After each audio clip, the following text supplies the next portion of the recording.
Stability or stagnation?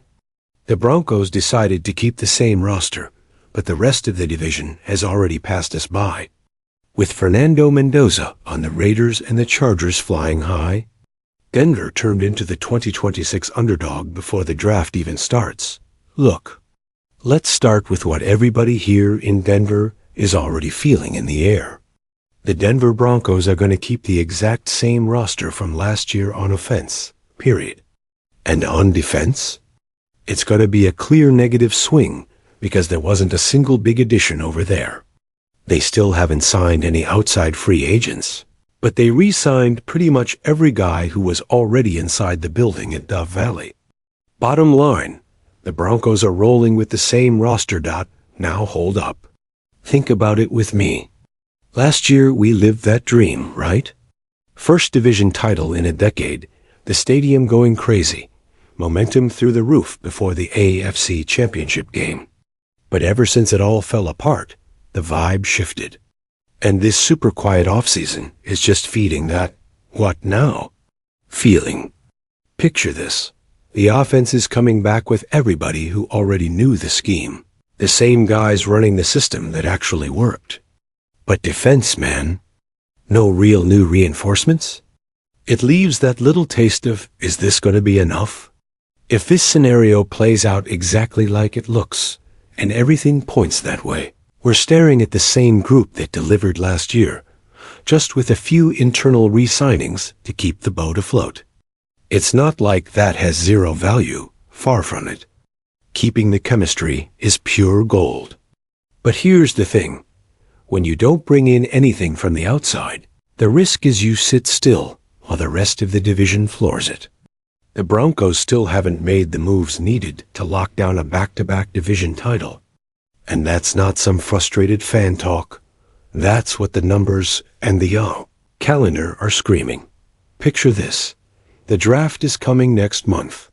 But sitting at the 30th pick in the first round, the odds of landing an immediate impact guy are slim to none. It's not going to be that dude who walks in and flips the script in week 1. So what's left? The same roster we already know. And look, I love this group. I really do. But keeping everything identical on offense while the defense loses air, that can get heavy fast. Now hold on, because this is where it gets heavier. The AFC West rivals did not sleep on this. The Chargers kicked off free agency with a bunch of signings, flipping both sides of the ball, and already looking like a playoff team again. The Raiders basically rebuilt the whole roster, getting ready for Fernando Mendoza to arrive and giving the offense a brand new look. And the Chiefs? They made a few adds and drops, but they still look stronger than they did at the end of last season. With that trio of Travis Kelce, Patrick Mahomes, and Andy Reid running the show, they always got a real shot at the top. And the Broncos? Just re-signings and keeping the guys they already had. They let the entire AFC West lap them. It's tough not to feel that in your chest, right? Last year, we were sitting on top, celebrating a division title like it was the start of a dynasty. But with this ongoing lack of outside additions, the Broncos are going to be seen as underdogs in the division in 2026. All because they stayed completely inactive through the entire offseason so far. If this plays out the way it's shaping up, with the right signings, the Broncos would be sitting on top of the standings by the end of summer. But it didn't happen. The rivals moved aggressively, brought in fresh pieces, injected new blood. Here in Denver? Silence. And this isn't just talk.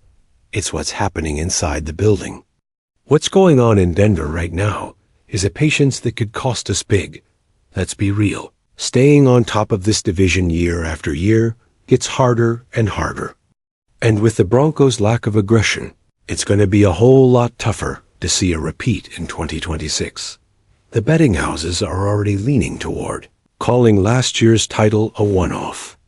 Even though the season ended with that bitter taste in the AFC Championship, any Chiefs team with that trio is going to have solid chances.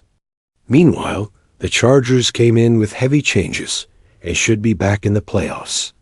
And here's the gut punch. Nobody wants to say out loud. It's unlikely the Denver Broncos will be considered favorites to win the AFC West again. With this disastrous start to the offseason, or really, this total inactivity, maybe we don't even deserve to be listed as favorites for next year, no matter what we did last season. The energy and momentum in Denver had never been higher before that AFC Championship game, but it all collapsed after that. At this point, who really knows how good the Broncos are going to be next year? Think with me again. The offense is rolling in with the same roster, which could actually be an advantage if the chemistry stays locked. But defense with a negative swing and no new impact pieces? That just gives the rivals room to feast. And the draft isn't going to save everything, not from way back in the first round like that. If the scenario unfolds like it's pointing to, and everything says it will, the Broncos are going to fight, going to scrap, but the favorite tag? That's going to somebody else. But look, I still believe in this team. Because last year, they proved they can shock people. It's just that now, with every rival reloaded, and us here holding on to what we already got, the reality is different. The betting houses might treat last year's title as a fluke. And if we don't shake the boat soon, summer's going to end with the division slipping away again. Keeping the same roster can give you stability. But stability doesn't win this division back-to-back in the AFC West.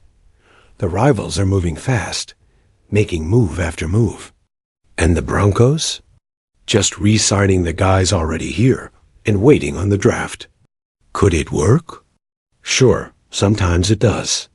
But with the lack of aggression we've seen so far, it's hard not to feel like the 2025 momentum got left in the past. Who knows? Maybe a draft surprise. Maybe somebody else gets hurt, and it helps. But right now, the feeling is that the Broncos let the whole division run right past them. And man, that hurts like hell after everything we went through last year. What's happening in Denver right now is a fan base waiting for more. Waiting for the team to wake up before it's too late. Because repeating as division champs in 2026? That's going to take a whole lot more than just holding on to what we already have.